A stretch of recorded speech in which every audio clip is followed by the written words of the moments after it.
Friends, previous video के अंदर हमने डिस्कवरी ऑफ कैथोड रे के बारे में स्टडी किया था। वहाँ पर हमने स्टडी किया था कि जो अपने पास कैथोड रे है उसकी डिस्कवरी कैसे हुई।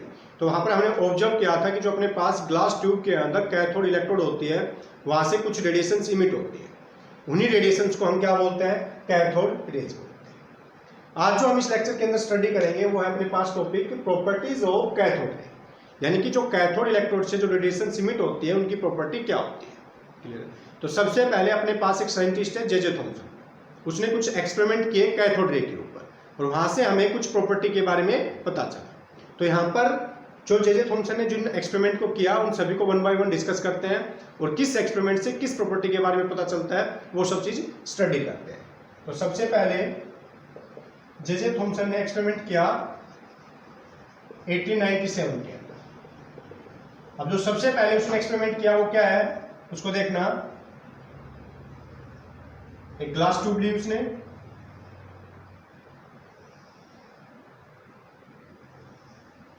वैक्यूम पंप, ये सब चीज मैं आपको बता चुका प्रीवियस वीडियो के अंदर। इसके अंदर गैस फिल है,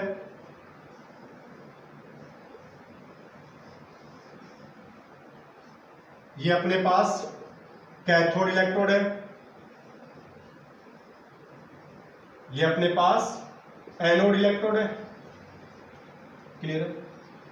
अब उसने क्या किया, यहां पर एक कैथोड और एनोड के बीच में एक जिंक सल्फाइड की स्क्रीन लगा।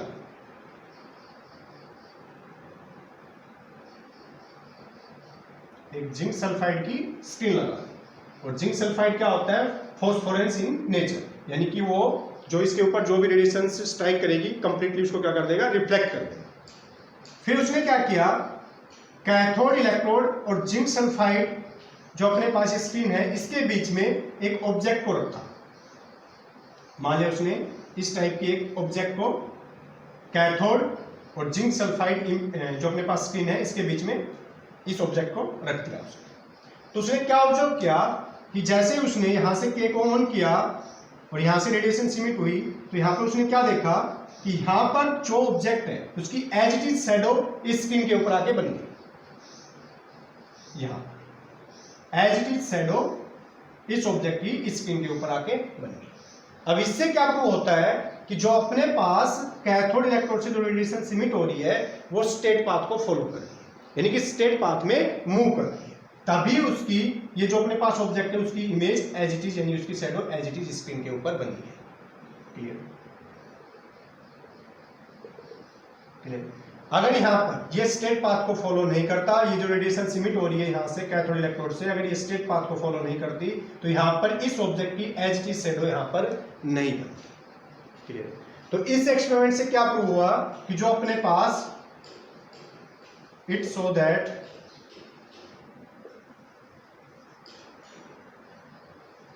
Cathode rays follow straight path.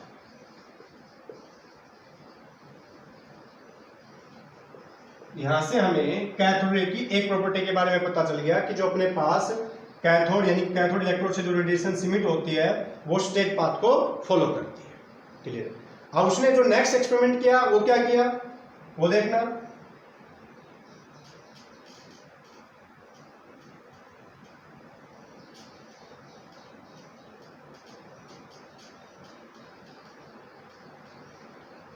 अब यहां पर पहले नेक्स्ट एक्सपेरिमेंट जाने से पहले आप इस चीज को समझ लो।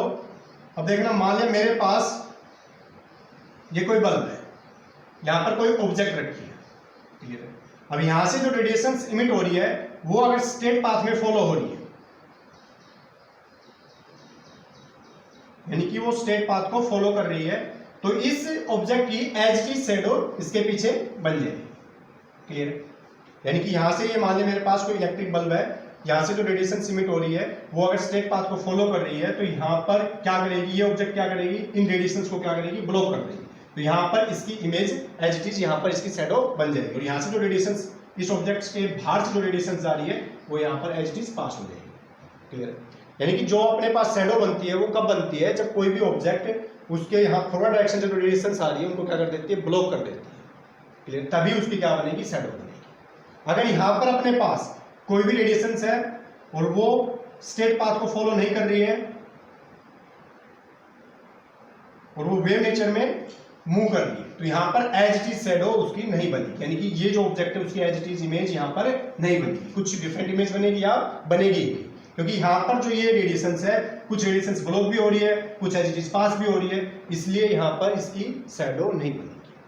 तो वहां से हमें क्या प्रूव होता है कि जो अपने पास कैथोड रे है वो किसको फॉलो करती है, स्ट्रेट पाथ को फॉलो करती है, तभी जो अपने पास वहां पर कैथोड और जिंक सल्फाइड की जो स्क्रीन है उसके बीच में जो हमने ऑब्जेक्ट रखी है उसकी as it is image zinc sulphide की स्क्रीन के ऊपर बन रही है। क्लियर है? तो यहां से चीज प्रूव हो गया कि अपने पास जो कैथोड रे है वो स्ट्रेट पाथ को फॉलो करता है। अब इसने जो नेक्स्ट एक्सपेरिमेंट किया वो क्या किया, सेम ग्लास ट्यूब ली,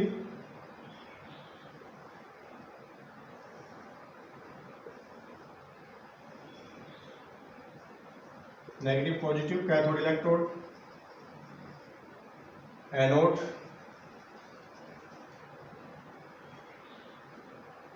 अब उसने क्या किया, कैथोड और एनोड के बीच में, ये वैक्यूम पंप यहां पर, कैथोड और एनोड के बीच में एक मूविंग पैडल को सेटल कर दिया यहां पर।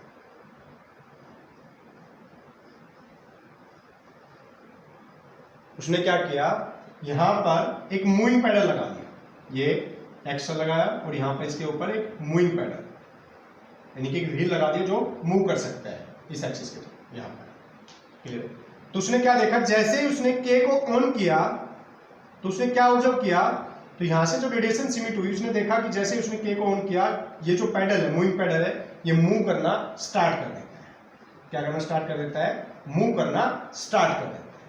अब इससे क्या प्रूव होता है कि जो कैथोड इलेक्ट्रोड है वहां से जो रेडिएशन सिमिट हो रही है, ये तो हमें पता है पहले ही कि रेडिएशन सिमिट हो रही है, और ये भी पता चल गया कि ये स्ट्रेट पाथ को फॉलो करती है।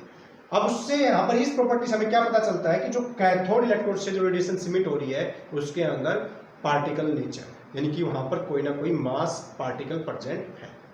क्लियर है? यानी कि वहां पर कोई ना कोई पार्टिकल प्रेजेंट है जिसका कुछ मास है। अगर इन रेडिएशंस का अगर मास नहीं होता तो सिंपल सी बात है, ये जो पैडल है ये मूव रोटेट नहीं करता, अपने एक्सिस के थ्रू रोटेट नहीं करता। इसका कुछ मास है इन रेडिएशंस का, जो इसे स्ट्राइक होगा, जब स्ट्राइक होगा तो कुछ ना कुछ फोर्स लगाएगा और इस पैडल को क्या करेगा, मूव करेगा। ये पैडल अपने एक्सिस के ऊपर क्या करेगा, रोटेट करेगा। तो यहां से हमें पता चल गया कि जो अपने पास कैथोड रे है, यानी कैथोड इलेक्ट्रोड से जो रेडिएशन सिमिट हो रही है उसके अंदर पार्टिकल नेचर है जिसका कुछ मास है। क्लियर? तो सेकंड प्रॉपर्टी हमें क्या पता चल गया, this experiment show that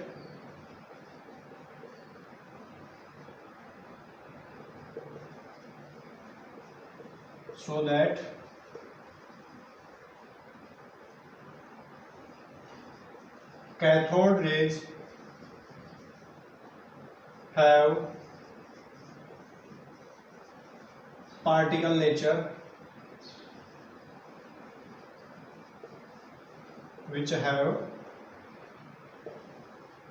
some mass। Clear है? तो हमें दो प्रॉपर्टी के बारे में पता चल गया। फर्स्ट प्रॉपर्टी क्या थी कि जो अपने पास कैथोड रे है वो स्ट्रेट पाथ में मूव करती है, और जो सेकंड प्रॉपर्टी है वो क्या है कि कैथोड रे का जो नेचर होता है वो पार्टिकल नेचर होता है। अगर पार्टिकल नेचर है तो सिंपल सी बात है वहां पर कुछ उस पार्टिकल का मास भी है। क्लियर है? अब जो नेक्स्ट एक्सपेरिमेंट किया इसने वो क्या किया उसको देखना।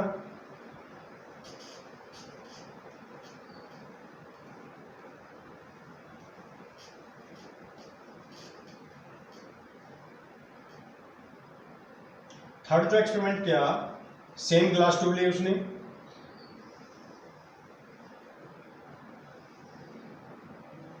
इलेक्ट्रोड्स को लगाया, एनोड, कैथोड, वैक्यूम पंप और इसके अंदर ग्लास ट्यूब के अंदर गैस को फिल किया। ठीक है? अब उसने क्या किया, यहां पर इस ग्लास ट्यूब के ऊपर एक अनोदर इलेक्ट्रिक फील्ड लगाया। यहां पर एक इलेक्ट्रिक फील्ड ये हो गया, एक अनोदर इलेक्ट्रिक फील्ड लगाया, यहां पर एक इलेक्ट्रिक सोर्स से इसको एक बैटरी से यहां पर कनेक्ट कर दिया। ये मान लिया मैंने नेगेटिव, ये पॉजिटिव, पॉजिटिव, ये नेगेटिव। इस ग्लास ट्यूब के अंदर उसने एक अनोदर इलेक्ट्रिक फील्ड को लगाया यहां पर। तो उसने क्या देखा कि यहां से जो रेडिएशन इमिट हो रही है, मान ली यहां पर मैंने एक स्लिट लगा दी। स्लिट का मतलब क्या है, यहां से जस्ट एक ही रेडिएशन से पास हो गई। उसने क्या देखा, जो कैथोड रे से, कैथोड इलेक्ट्रोड से जो रेडिएशन इमिट हो रही है वो पॉजिटिव, जो हमें अनोदर इलेक्ट्रिक फील्ड लगाया है, जो वहां पर जो पॉजिटिव इलेक्ट्रिक फील्ड है उसकी तरफ मूव, उसकी तरफ डिफ्लेक्ट हो, अपने पाथ से क्या होगी, स्ट्रेट पाथ से क्या होगी, डिफ्लेक्ट होगी। हमने फर्स्ट एक्सपेरिमेंट के अंदर ये चीज ऑब्जर्व की थी कि जो अपने पास कैथोड रे है वो स्ट्रेट पाथ को फॉलो करती है, बट हमने जब उसके ऊपर एक अनोदर इलेक्ट्रिक फील्ड लगाया तो हमने क्या देखा कि जो अपने पास कैथोड रे है वो पॉजिटिव इलेक्ट्रोड की तरफ अट्रैक्ट होगी, अपने स्ट्रेट पाथ से क्या होगी, डिफ्लेक्ट होगी। अब यहां से हमें क्या पता चलता है, इस चीज से हमें क्या ऑब्जर्व किया हमने कि यहां पर जो एक कैथोड रे है इसके अंदर जो चार्ज है वो कैसा है, नेगेटिव। वो कैसा है, नेगेटिव। क्योंकि सिंपल सी बात है, ये क्या हो रही है, नेगेटिव से क्या हो रही है, रिफ्लेक्ट, और पॉजिटिव की तरफ क्या हो रही है, अट्रैक्ट। तो सिंपल सी बात है, कैथोड रे का जो नेचर है वो कैसा है, नेगेटिव नेचर, यानी कि उसके ऊपर जो चार्ज है वो कैसा है, नेगेटिव चार्ज, यानी कि वहां पर जो पार्टिकल प्रेजेंट है उसके ऊपर जो चार्ज है वो कैसा है, नेगेटिव चार्ज है। क्लियर है। तो इस एक्सपेरिमेंट से क्या प्रूव हो गया, थर्ड प्रॉपर्टी क्या होगी अपने पास, दिस एक्सपेरिमेंट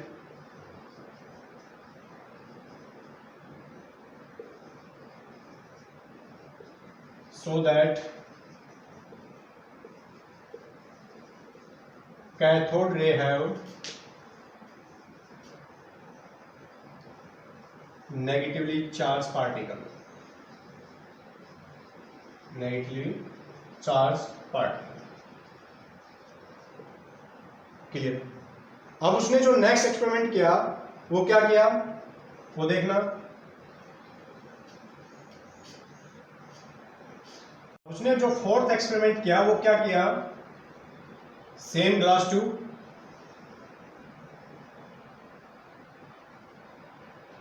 वैक्यूम पंप,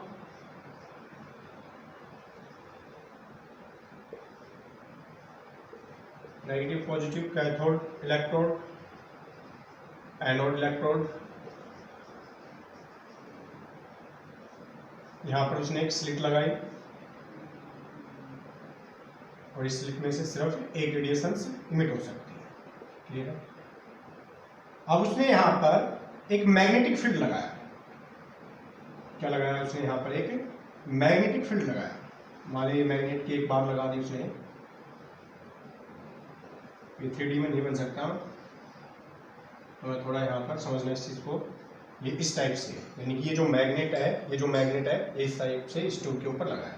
तो उसने क्या देखा, यहां पर जो ये रेडिएशन इमिट हो रही स्लिट से, ये साउथ, ये नॉर्थ पोल। तो उसने क्या देखा कि ये जो रेडिएशन इमिट हो रही है इस स्लिट से, कैथोड इलेक्ट्रोड साइड से, वो नॉर्थ पोल की तरफ अट्रैक्ट हो गई, अपने स्ट्रेट पाथ से डिफ्लेक्ट हो गई और नॉर्थ पोल की तरफ अट्रैक्ट हो गई। अब ये एक्सपेरिमेंट भी प्रूव करता है कि जो अपने पास कैथोड रे है उसके ऊपर जो चार्ज है वो कैसा है, नेगेटिव चार्ज है। यानी कि जो अपने पास नेगेटिव चार्ज, जिस रेडिएशन के ऊपर नेगेटिव चार्ज होता है वो किसकी तरफ अट्रैक्ट होती है, नॉर्थ पोल की तरफ अट्रैक्ट होती है। क्लियर। तो यहां से भी प्रूव हो गया कि जो अपने पास कैथोड रे है उसके ऊपर कैसा चार्ज है, नेगेटिव चार्ज। कैथोड रे है नेगेटिव चार्ज। क्लियर है। तो जो अपने पास अभी जो हमने एक्सपेरिमेंट किए हैं उसको मैं समराइज करवा देता हूँ, वहां से हमें क्या क्या प्रॉपर्टी के बारे में पता चला कैथोड रे की, उन सभी को नोट कर लो आप, जो मेन प्रॉपर्टी है।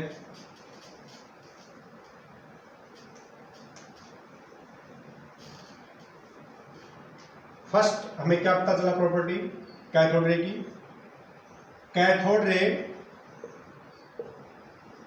Follow straight path, straight path. Clear. Second property हमें क्या पता चला, cathode ray have particle nature which have some mass।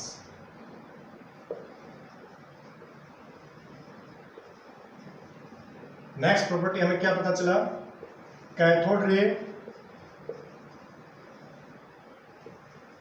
Have negative charge, यानी कि जो कैथोड रे के अंदर जो पार्टिकल है उसके ऊपर चार्ज कैसा है, नेगेटिव चार्ज। अब जो अपने पास ये तीन इंपॉर्टेंट जो प्रॉपर्टी है, इसके अंदर भी जो मोस्ट इंपॉर्टेंट प्रॉपर्टी है वो कौन सी अपने पास, सेकंड और थर्ड। यानी कि हमें ये पता चल गया कि जो अपने पास कैथोड रे है उसके अंदर कुछ ना कुछ पार्टिकल्स होते हैं जिनका कुछ मास होता है, और जो अपने पास थर्ड प्रॉपर्टी है उससे हमें ये पता चल गया कि जो वहां पर पार्टिकल्स हैं उसके ऊपर नेगेटिव चार्ज होता है। अब अपने पास जो नेक्स्ट एम है वो क्या है, क्या स्टडी करना है हमें कि जो अपने पास कैथोड रे के अंदर जो पार्टिकल है उसका एग्जैक्ट मास क्या होगा और उसके ऊपर जो नेगेटिव चार्ज है वो कितना होगा, एग्जैक्ट नेगेटिव चार्ज कितना होगा, उसकी वैल्यू कितनी होगी उस चार्ज और मास की। अब वहां पर जो पार्टिकल प्रेजेंट है कैथोड रे के अंदर, वहां पर हमें ये कैलकुलेट करना है कि उसका एग्जैक्ट मास कितना होगा और एग्जैक्ट नेगेटिव चार्ज उसके ऊपर कितना होगा, क्योंकि हमें ये चीज पता चल गया है यहाँ पर कि कैथोड रे के अंदर जो पार्टिकल्स होते हैं उसका कुछ मास होगा और उसके ऊपर जो चार्ज होता है वो कैसा होता है, नेगेटिव होता है। अब हमें उनकी एग्जैक्ट वैल्यू पता करनी है मास और चार्ज की। क्लियर है, उसको देखते हैं। पता चल गया कि जो अपने पास कैथोड इलेक्ट्रोड है वहां से कुछ ना कुछ पार्टिकल्स इमिट हो रहे हैं और उन पार्टिकल्स के ऊपर जो चार्ज है वो कैसा है, नेगेटिव चार्ज। अब हमने उन पार्टिकल्स को क्या बोला, इलेक्ट्रॉन, यानी कि जो कैथोड इलेक्ट्रोड से जो पार्टिकल्स इमिट हो रहे हैं, जो नेगेटिवली चार्ज पार्टिकल्स इमिट हो रहे हैं, उनको हमने क्या बोल दिया, इलेक्ट्रॉन्स। क्या बोल दिया, electrons. Negatively charge particles emit from cathode electrode is called electron। अब अपना एम है कि जो यहाँ पर इलेक्ट्रॉन है इसके ऊपर एग्जैक्ट मास कितना होगा इसका और इसके ऊपर एग्जैक्ट नेगेटिव चार्ज कितना होगा। क्लियर। तो सबसे पहले जे थॉमसन ने एक एक्सपेरिमेंट किया, और क्या एक्सपेरिमेंट किया वहां पर उसने क्या किया कि जो अपने पास ग्लास ट्यूब है, इस ग्लास ट्यूब के अंदर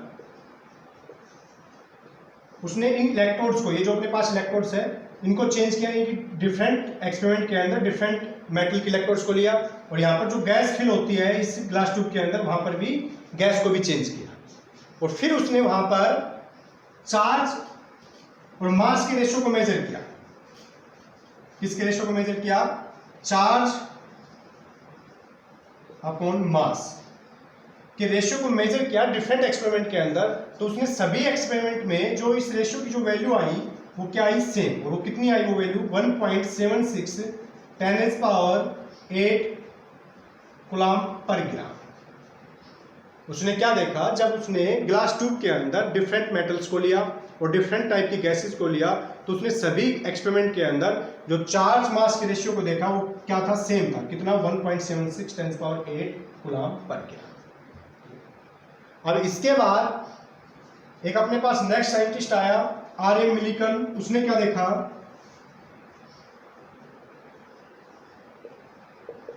आर.एम. मिलिकन, उसने इलेक्ट्रॉन के ऊपर चार्ज को मेजर किया।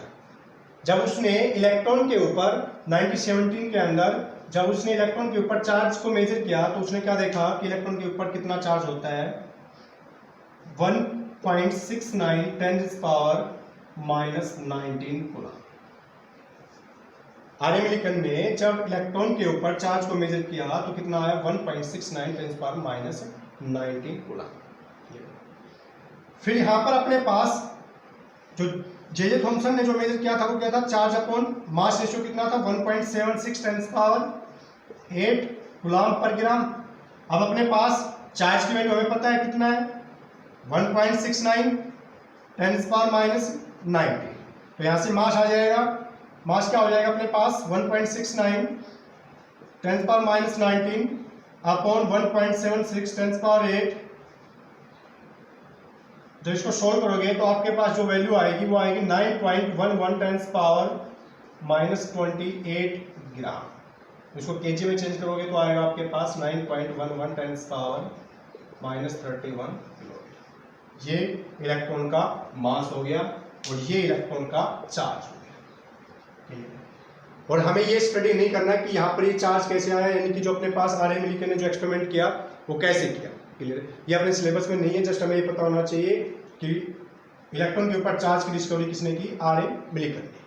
क्लियर है, अब जो यहाँ पर जो इलेक्ट्रॉन का मास आया है 9.11 टेंस पावर माइनस 28 ग्राम। जब इस मास को हाइड्रोजन एटम के मास के साथ कंपेयर किया तो हमने क्या ऑब्जर्व किया कि जो मास ऑफ इलेक्ट्रॉन है, mass of electron nearly equal to 1/8037 mass of hydrogen atom. यानी कि जो अपने पास हाइड्रोजन का जो मास होता है उसका जो 1/37 पार्ट का जो मास होगा वो किसके बराबर होगा, इलेक्ट्रॉन के मास के बराबर होगा।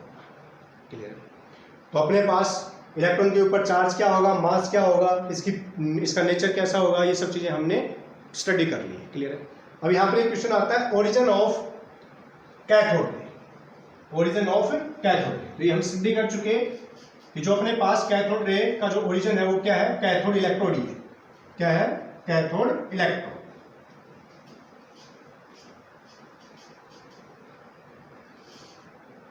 तो ओरिजिन ऑफ कैथोड रे इज कैथोड इलेक्ट्रोड। क्लियर है, तो हमने डिस्कवरी ऑफ इलेक्ट्रॉन के बारे में स्टडी कर लिया है, तो आज यहीं पर स्टॉप